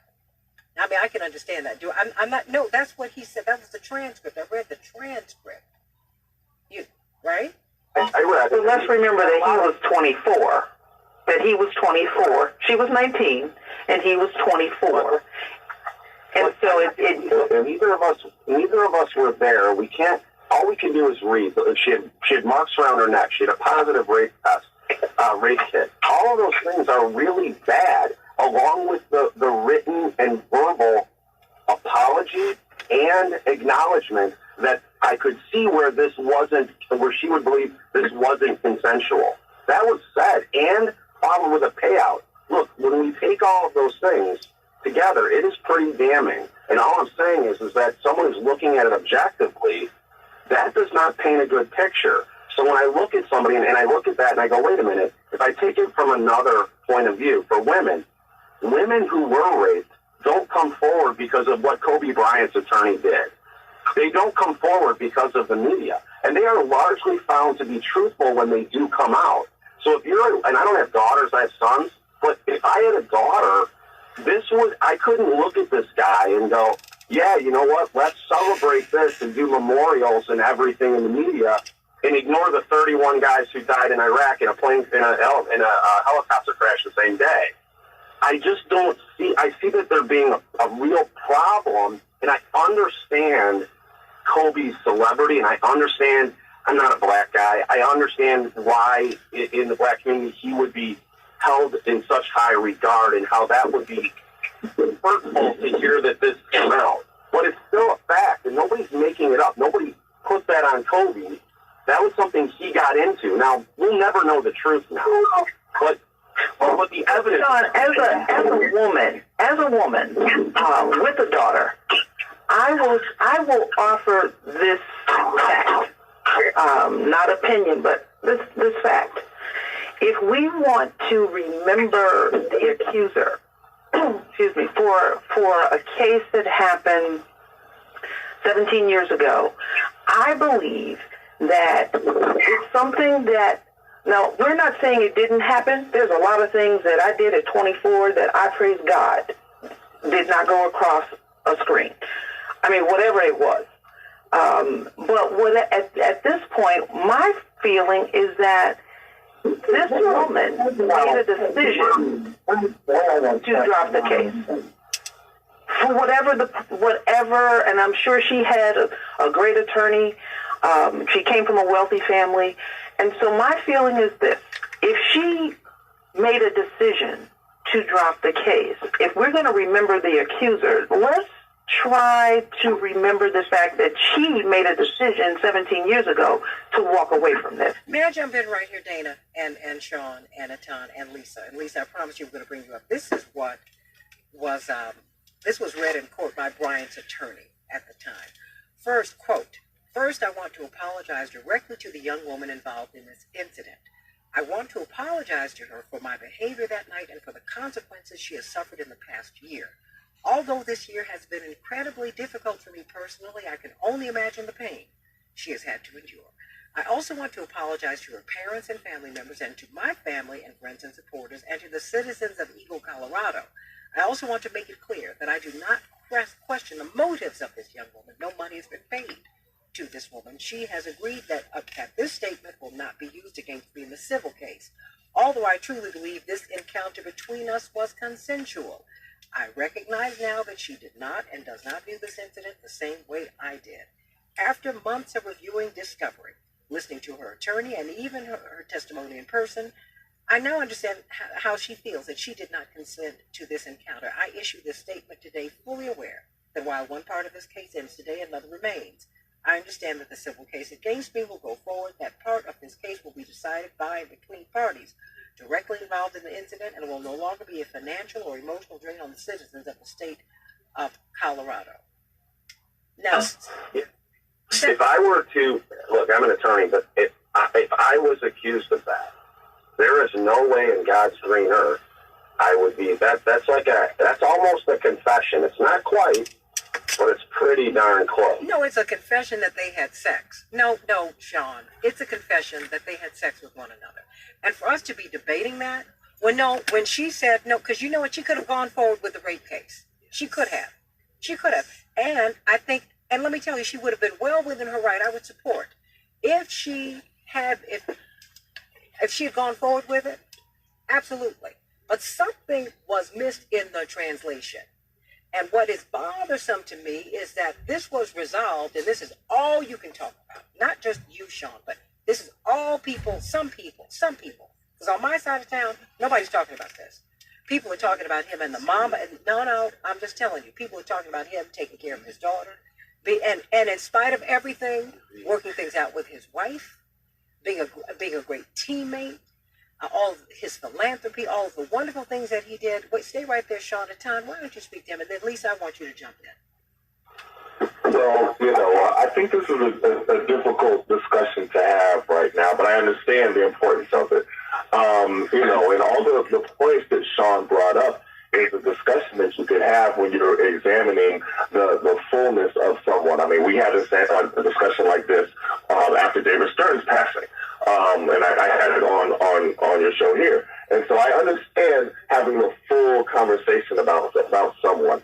My issue with it was I just thought it was a little bit early to have this discussion. I mean, like the Washington Post reporter, I mean, you were reporting the news of the tragedy and you threw that in there. I just don't think that that's appropriate. I mean, we were still trying to figure out the details of everything because at first, it was reported that all the daughters were on the helicopter as well. Then it was reported that Rick Fox was on there, which brings a whole different issue with how the media reports things.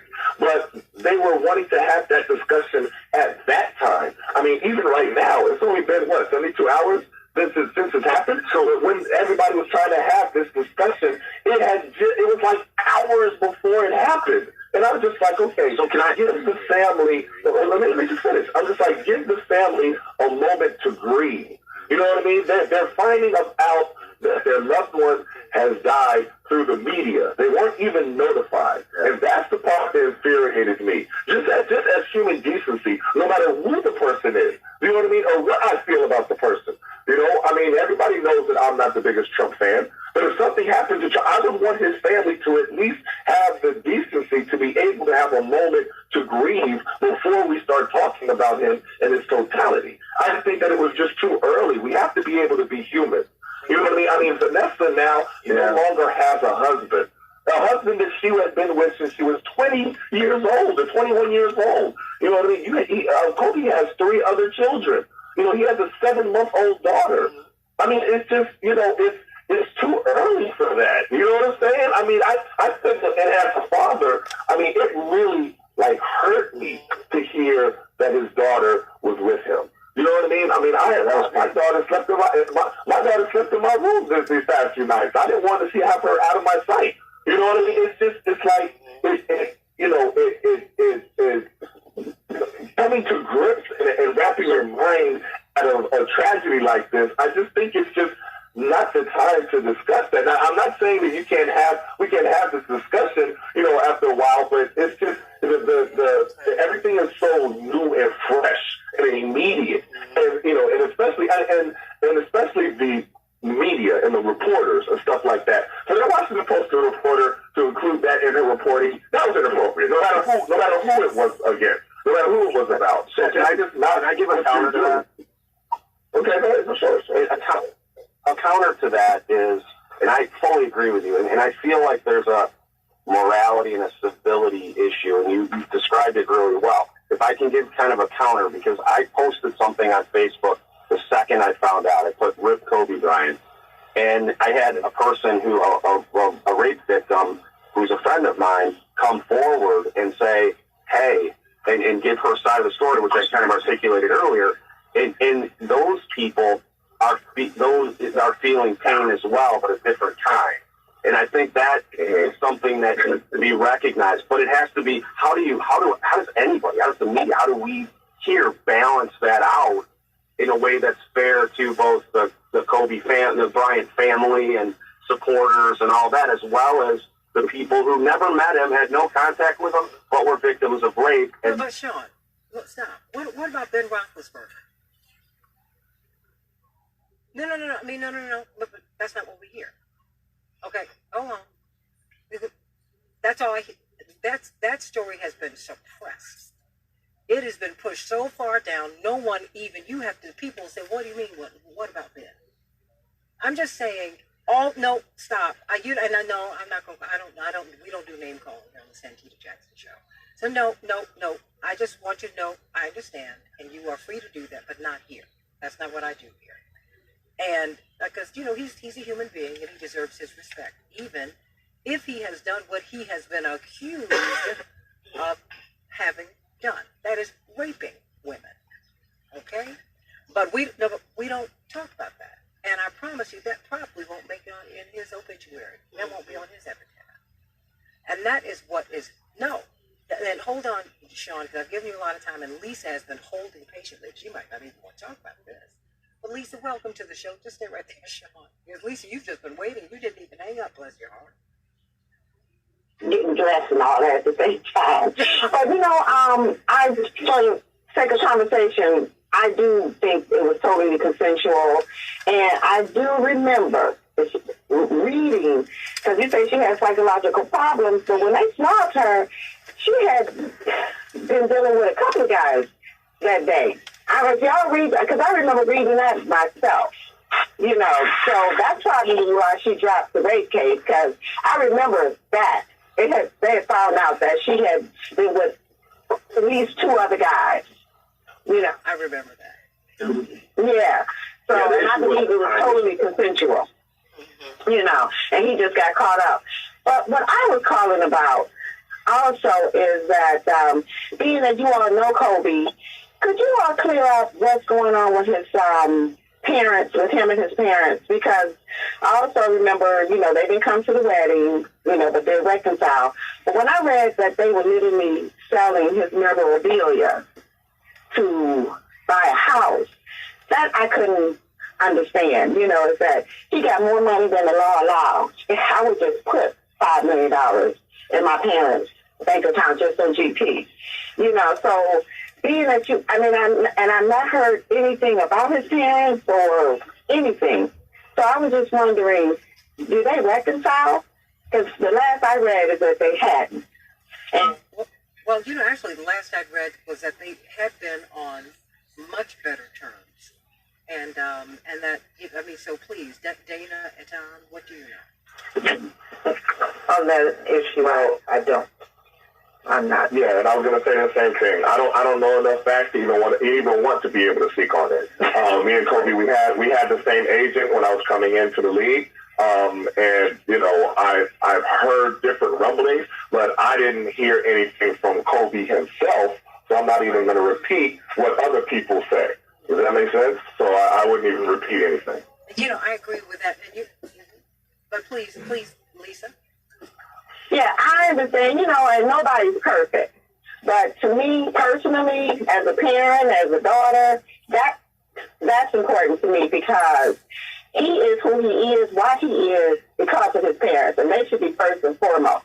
And I was just very disturbed, because he sued the auction company who was selling the memorabilia, and they may have been wrong for doing it, but why would they do it? Why would Kobe's parents have to go to a pawn shop or hustle for anything? His sisters, anybody, because now another community is going to benefit from all of that money. And that's real. So I'm just hoping that, out of all due respect, if they reconcile on that, that's another aspect which is important to me. That's all. Let me just also say that it's important to not formulate opinions without knowing all of the facts. And that's why I haven't formulated my opinion on that and never did, because I didn't know all the facts. People have complicated family structures and family dynamics. And it's hard to really even communicate about somebody else's family dynamics, because a lot of things go on in that. I can say a lot of things go on in my family. You know what I mean? I mean, people have things that go on. So it's hard to really have that discussion, about somebody else's family dynamics, especially when you don't know everything. So I just want to put that out there. It's kind of hard to have that. And I would just say that, Lisa. I second that. Dana, what were you about to say? No, I'm sorry. I said, yeah, because some people succeed in spite of their family, not because of their family. And that's, and so it's everyone's dynamic. And what we think we see, it may not necessarily be what we saw. So, so No, I mean, there's so much, because Lisa. My concern. Well, my concern is that, my pastor, Reverend Clay Evans, said about marriage, when you marry, you leave, you cleave, you weave. Because while his parents were first and foremost, when he was a child, when he got married, that was no longer the case. I know my mother said, she talked about the shifting dynamics of her life. She said, when your father and I married, he was first, we were first. Then you all got here. She said, quite frankly, I had to put you all ahead of him because you needed me more. You needed me very differently. So I had to do that.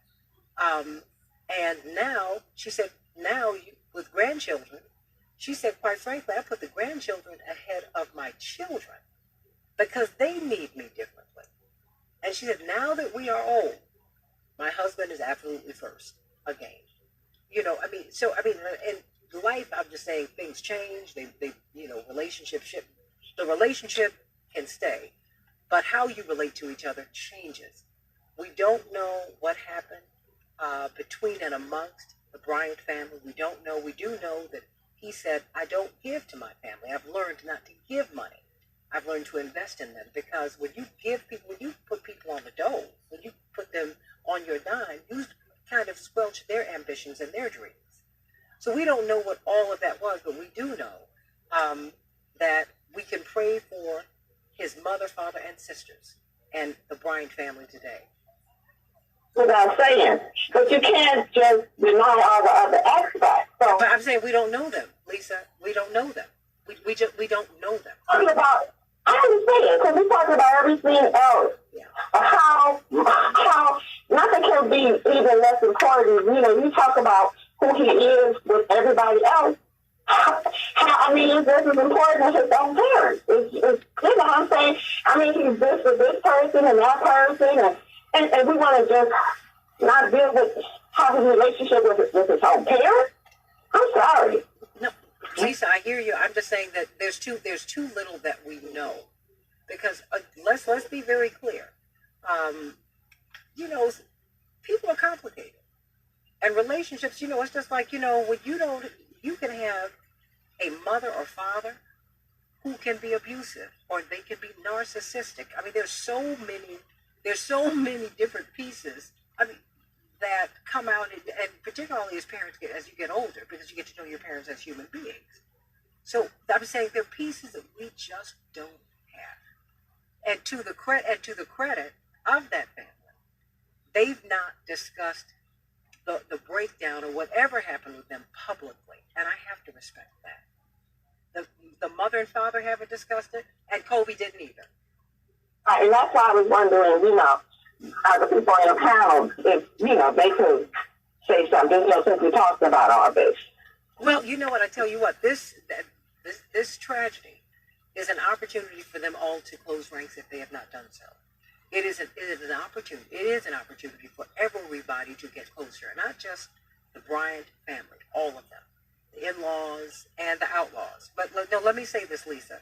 Lisa, hold on. It's an opportunity, because I think that now, when this happens, I think when you have a supernova who dies in this way, it makes us love each other and love on each other just a little bit more assiduously, a little bit more fervently, a little more really, because we are very clear that this may be the last time. The old black song from the black church.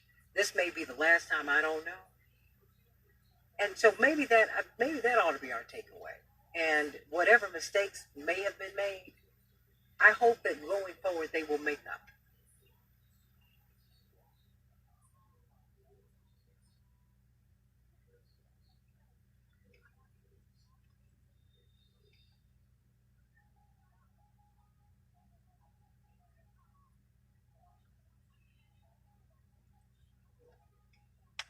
No, you're right. But his money was his money, and I thought that's a different discussion for another time.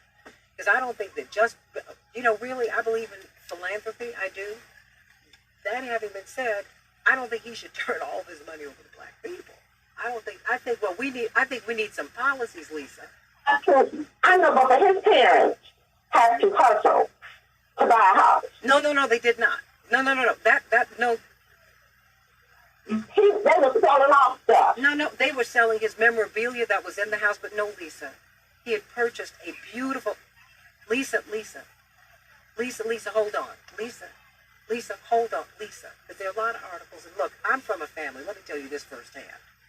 I've read a lot of articles about my family and about my father that were just not true. I mean, I used to read... Lisa, let me say this to you. Because I remember going to my mother when I was a little girl, because I used to love to read these gossip magazines, Sepia, and the Globe, and all these magazines. And my mother would say to me, "You better be careful, because one day you'll be in that magazine." Well, one day it turns out they were. And they were saying, "Oh, when will the divorce between Reverend and Mrs. Jackson be finalized?" I was about 8. I was in my room. Etan, Lisa, and Dana, devastated. I run downstairs. I tear through the house, looking for my mother. Oh my gosh. You know, because my father hadn't been home for a couple of days, but he was on the road. So I'm like, they just said in this magazine, "You're divorcing." And my mother looked, she said, "I told you about reading that garbage, girl. It's not going to be home tonight." But don't read that. Somebody had written a letter to this magazine, and the gossip columnist was answering this authority my parents did not know. And that was like almost 50 years ago. Okay? You're right. So that's why I was like, you have these people who've been knowing Kobe for so long, and they can shed some light on this, because I have not heard a thing about his parents or nothing. So that's all I'm just saying. And that just had kind of disturbed me, you know. But in life, but Lisa, I think that this follows with the way Kobe lived in life, because he was also a very private guy. You can't really find any interviews of his wife, as high profile as she appeared to be. They were very private people, very private. Record, when the article I read was quotes that, Kobe had said, because I know he had mentioned that his sisters were very educated women, and they could buy their own house and their own car, and be careful of who, don't make your parents your managers. I mean, I'm just saying. Quincy Jones told me that when I started singing. He said, "Whatever you do." No, hold on, Lisa. I'm going to give you some of my experiences. He said, "Whatever you do." And he and my parents go back 50 plus years. He used to, when he'd come to Chicago, he'd stay at our house. He said, "Whatever you do not have your parents manage you." Because he saw that, I'm just saying to you, he saw that blow up in a lot of people's faces. And what I'm saying is, an article is not a representation of how people are living and what's going on. You don't know. We don't know. Please. I'm just begging you, as someone who's lived in public, do not take that. Don't take that as the authority. I think that the greatest statement that the Bryants have made is that when you comb the records, I mean, you might have caught Kobe in a moment when he was just upset. And we can all get upset with our parents. Because I read that statement too. But you know what? That was the only statement I heard, and then that was it. It was over. He and his parents resolved the selling of his memorabilia. They resolved that. And that was the end of that. And he made a statement about that, and you didn't hear any more about it. And I think we just have to, I'm just saying, I'm trying to help you with this. As someone who's lived with that, I've just heard people, we had to threaten to sue someone who was saying that one of my family members, my brother, when he was having a breakdown, my brother, Congressman Jackson, they said Andrea Mitchell was going to go on there and say that he was a drug addict, which was a lie. He's bipolar. So I'm just saying to you, people don't have the story, and they go on with it. There was a journalist in this town who I know who has my personal number. He went and said that my brother was trying to kill himself. Nothing could have been further from the truth. And when I saw him at the Democratic Convention in 2012, he came up to me. I said, "Do not hug me, because you had the opportunity to call me. You had the opportunity to call me, and you did not, and you spread a vicious lie that was hurtful to my mother, my father, my brothers, my sister, my brother's children, and my nieces and nephews, and the people who have invested in us, who love us." I'm saying to you, Lisa, please don't read this stuff and take it as fact, because You just don't know. That's why most people in public say, don't trust the president. I don't talk to them. And I certainly don't want them in my home. I don't either. Show. I was so thrilled to find out that you had this show, that you took over the other guys, because I listen to this show every day, practically all day at work. Bless your heart. Yeah. Okay, well, you all have a wonderful day. We love you, Lisa, and Dana, because I know Dana has got to go work and a time. But boy, we've had a lot to say today, and we've had more than 10,000 people. 12,000 plus. We've had a lot. And so, Dana, Atan, I'm going to sit back in my seat too often because I think my hair is now dry. I'm going to take my hat off so I can pull out my curls. Literally pull it up. I mean, so, well, you heard, do you have anything, as Lisa's still here, Dana, because Dana has been in the media. She's been on both sides of the lens. And so she understands, shaping an image. Dana, you jump in, girl. Don't leave me. Sorrow, don't leave me out here. Don't leave my back uncovered. What's up?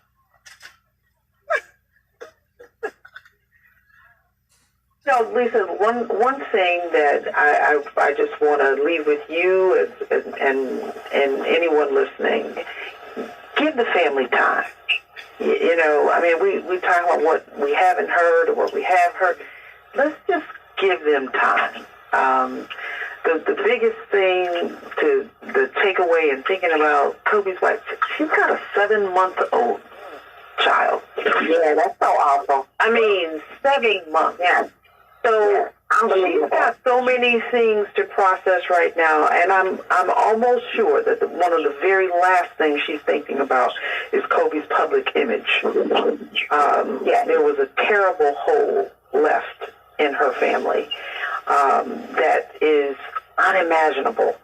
I mean, just simply unimaginable. So when we think about Kobe's legacy, let's try to remember who he was to us personally, that great basketball player, that great philanthropist that we saw, this wonderful man who presented himself as a great role model in our community, and others, not just our community. He was just a great role model as a man, and a human one. So let's just try to remember that, and keep his family in prayer. Atan? I have to definitely second that. My wife Nicole was part of a conference call with hundreds of NBA wives, and they were talking for hours about how they could help support Vanessa, and they were praying for her, and they were sharing experience, and they were different ideas and things like that for hours. I mean, and every time I passed her, I was looking, I was like, wow, you still on the call? And it's something where people have to remember that right now, what Vanessa is dealing with right now as a mother, as a wife. And like you said, she has a 7-month-old. You know what I mean? So, and that's why I said to the caller earlier, and I don't remember his name, but, there's a kind of place to have the discussion, and it just seems like it's a little bit early for that. You know what I mean? It's right in the middle of this tragedy. And, and as far as the different things about what the media reports, what they don't report, the media gets stuff wrong so much. I mean, when I was playing, I would be disgusted about how the media completely got the story wrong. I'm like, wait a minute, that's not what happened. Like, all your facts are wrong. And that's why I started writing open letters to the media to say everything that you reported is wrong. I remember after my heart surgery, for the Washington Post, his name was Ivan Carter. He wrote this article where we have breaking news and tell all these things about what happened with my heart surgery. And I was like, everything that you said was incorrect.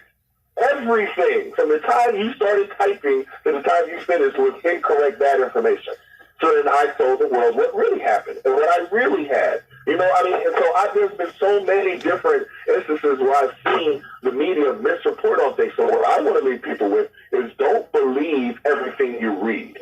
Like, just because you see it printed, don't think that that means it's the gospel. You know what I mean? Because the media messes up a lot of different times. Your facts all messed up, all, you know what I mean? And because they want to be the first to put something out. They want to be the source. They want to be the main source for this topic. So they don't pay attention to detail, and that's actually lazy journalism. And it's inconsiderate journalism because of the way that they affect people's lives. I don't want to go on a tangent about the media, but it really does bother me that everybody has stories. Like, everybody in the public eye has stories about where the media has misreported information about them to the public. Everybody has. You can talk to any public personality and they will say the same thing. Yeah, I understand that. So, yeah, I understand that. All I care about, truly, if he was, him and his parents got back together, and I hope it's a lie, that they was in a position that they had to sell stuff because they needed money. But we don't know if they had to do that. That's my point. We don't know that. And they resolved that, Lisa. I mean, and quite frankly, look, I remember hearing Camille Cosby talk about this. Everybody, when they find out that you have a little extra money, they start organizing your money for you and telling you what you need to do with that money. It's just like it's just like when you get into a relationship, people start telling you what you need to do with your man, what you need to do with your woman, what you need to do with your partner. They start organizing your life for you. There's a wonderful show on HGTV, Lisa and Dana and Tom Thomas, and it's called Lottery Dream Home. So these people win $1 million. You're surprised at how short a distance $1 million goes, and these folks are organizing. Well, I hope they get the biggest house, but you don't know how much taxes were taken, how much money and taxes were taken out. You don't know what their prior financial situation was. There's so much there's so much information we don't have. I just pray, but I just pray that they worked it out. But how they worked it out, what their relationship was, going in, going out, the ins and outs of their lives, I don't know. And that's not for me to judge. Because, we don't know what... Because you all brought me in life and gave me all my beautiful DNA and everything to make me what I am. Here's $10 million for play. Go ahead. But Lisa, you're not listening. Come on, Don. Good luck, Nobody earns a dollar. You wait a minute, Lisa. If you think try and when you go to the grocery store and someone stands outside the grocery store and they ask you for $1, people get an attitude. You just give someone $10 million to play with. Ain't nobody gonna do that. Nobody. I mean, wait a minute. Queen Elizabeth. Queen Elizabeth. Stop. But Lisa, Queen Elizabeth, who is the richest human being on earth. She owns 1/6 of the land mass on Earth. It's not Bill Gates. It's not anybody else. The richest person, richest human being, the person who owns whole countries. She's the only person who owns whole countries. It's Queen Elizabeth. She hasn't given her grandchildren, who are her blood, carte blanche. She hasn't given her son. Wait, Lisa. And this is another conversation for another time because we're going to need to go. But I'm not of the mind.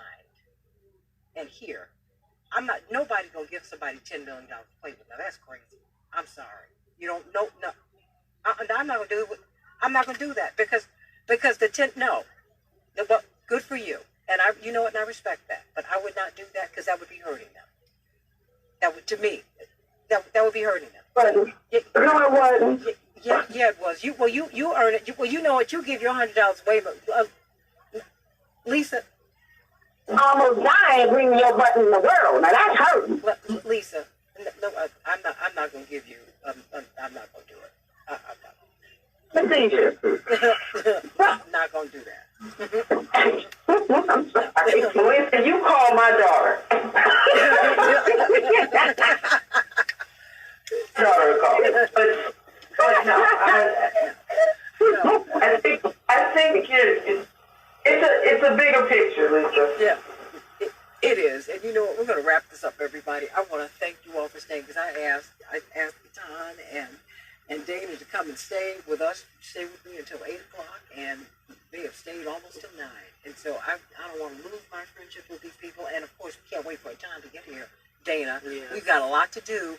All-Star Weekend. We still have to figure out what we're going to be doing with Reverend, because it turns out that Shaquille O'Neal is having a fundraiser for Rainbow Push. Turns out I was very pleasantly surprised to see that. And, well, of course, we will all be there. Yeah. And we'll be doing some things with the time talking to the youth, and we're going to have Dana doing the same. We've got a lot of good stuff that we are planning. How about that? And Dana's like, what am I doing? We're going to work it out, Dana. For the last 21 years, I am on call.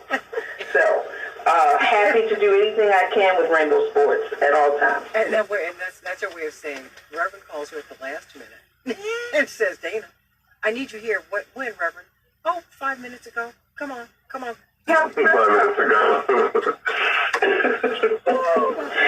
You say, Dana, we have a press conference. Yes, so I have to go because I am pleasantly late for work, but that's okay. We love you, Lisa. Thank you so much. Lisa wants to get $10 million and just give it to your family. Just throw it in the ocean. What? Okay. You could have a nutty family. They just go out to Lake Michigan. Let me just get all these bills and just throw them out there. What? No. Love you, Lisa. Atan, your final thought, and then yours, Dana. Truly your final thought. I just want everybody to keep Vanessa in your prayers. That's what I would like everybody to do. Keep that family in your prayers. Please pray that they're going to need a lot of counseling. They're going to need a lot of whatever that they're going to need. And I can't imagine how they put the pieces back together after a tragedy like this. And I just want everybody just to prayer works. People discount prayer, but prayer works. And I want to just keep them. I want everybody to keep them in your prayers. That's my final thought. Dana? I have to echo Itan's thought on that one. Let's just remember that we didn't lose a celebrity. We lost a father, a husband, a wonderful contributor to the world. So let's just remember that and just be thankful. Well, truer words have not been spoken. I want to thank you, John Thomas. Everyone get his book. Lisa, while you're passing out blessings, passing out money, go get this book. We Matter. Athletes and Activism. And give that away. That's right. Because it's a fantastic book. I'm so glad I was able to read it at the time. It really is wonderful. And it really takes us through the history of athletes and activism. Dana London, I can't say enough about my dear friend, my sister beloved, my soul. Transition teams, and indeed she is the fabric of the NBA is in her. It's in her DNA. Grandfather was an Harlem Globetrotter, and they made Kobe possible. The original team, and thank you for that, because they made Kobe Bryant possible. Had it not been for segregation, you would not have needed the Harlem Globetrotters. But we thank God, because I used to go see them when I was a child, and I loved it. And so thank you for leading the transition team, that organization that really helps these athletes to actualize their fullest selves, which is what we saw Kobe Bryant do. We saw that he was truly a Renaissance man. This is someone who had very high SAT scores. He could have gone to any college he wanted to. But he took a non-traditional path. We listened to that inner voice. And look at all that he did. The lesson for all of us is all that we do. One of the lessons for all of us is also is that life is so fragile. Tell the people you love that you love them. If there's an opportunity to reconcile, do that. If there's an opportunity to get along with someone, do that. If there's just an opportunity to be good and to spread goodness, just do that and be that. That's our takeaway. Like I said, when you have these great lights that go out into the heavens, that go a little further out, a little farther out, really. Get the lesson. The lesson was, Kobe Bryant said, I don't associate me with lazy people. I work hard with all of my gifts. I work hard to increase them. Let that be a lesson for you. Because God gave everybody something. Concentrate on that. Stop trying to find the dirt in everybody's lives. Everybody's got intestines, honey. Everybody. We're all flawed. Let that go. Let that go. Is that all you can do? is find the fault in someone. Wow. We got to do better than that. Because it's funny to me, we find fault in a Kobe Bryant, but we let other people go. I got a problem with that. Stop it. Let us move forward. Let us elevate. May you rest in peace, Kobe and Gianna and the 7 other souls on board. There were families on board. There were. Everybody, let's think about that. And let's try to remember each other for the best that we've done. And leave the rest alone. Let it go. Because that's all you really think about anyway. That's all you think about. I love you, everybody. I'll see you tomorrow here on WCPT on behalf of Lady B and Cortez and Mateo. And we have Zoe on the other side of the glass, right? All right. Love you, everybody. And Dana London, you know I love you, girlie. John Thomas, love you. My brother. My soror, my brother. Boom. Are you in frat, John? No, I'm not. Oh, me find me. I ain't mad at you. I ain't mad. Okay. Love you all. Have a great day. God bless you. And thank you so much for being with us here. Oh, thank you. Can't wait to have you back. God bless. That was great. Love you all, everybody. I will see you tomorrow. Thank you for being with us. We've had a great day. And, continue to like and share over here on Facebook and like and subscribe over on YouTube. How about that?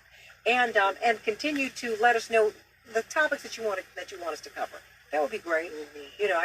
As I was reading these stories, I said, we have to talk about the media treatment of Kobe Bryant, and that really struck a chord with you, I can see.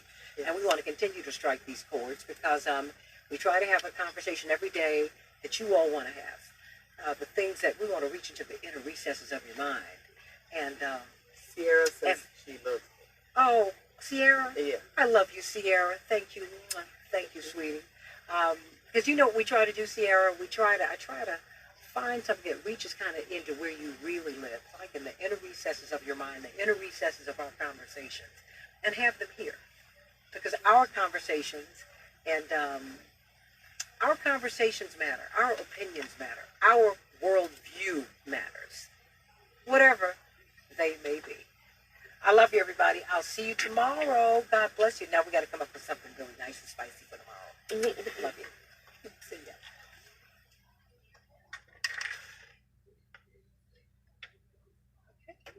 Okay. Tony, love you, girlie. Hey, Lorraine.